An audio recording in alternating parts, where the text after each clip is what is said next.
Visit visa, doctor, প্রকৌশলী, nurse, শিক্ষক সহ বেশ কিছু ক্ষেত্রে বাংলাদেশিদের ভিসা নিষেধাজ্ঞা তুলে নিয়েছে ওমান।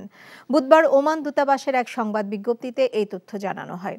বিজ্ঞপ্তিতে জানানো হয়, ওমানের ভিসা সংশ্লিষ্ট কর্তৃপক্ষ 2023 সালে অক্টোবরে আরোপিত নিষেধাজ্ঞা নির্দিষ্ট কিছু শ্রেণীতে অব্যাহতি দেওয়ার সিদ্ধান্ত নেওয়া হয়েছে, যার মধ্যে আছে ফ্যামিলি ভিসা, উপসাগরীয় অঞ্চলে বসবাসরত বাংলাদেশিদের জন্য ভিজিট ভিসা, নার্স, শিক্ষক, হিসাবরক্ষক, বিনিয়োগকারী, সব ধরনের অফিসিয়াল ভিসা এবং উচ্চ আয়ের আর্থিক ক্ষমতা সম্পন্ন পর্যটক।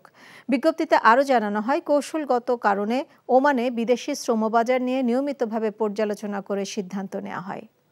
এখন জন্ম সনদ দিয়ে খোলো বিকাশ স্টুডেন্ট অ্যাকাউন্ট। নিজের বিকাশ নিজে কর।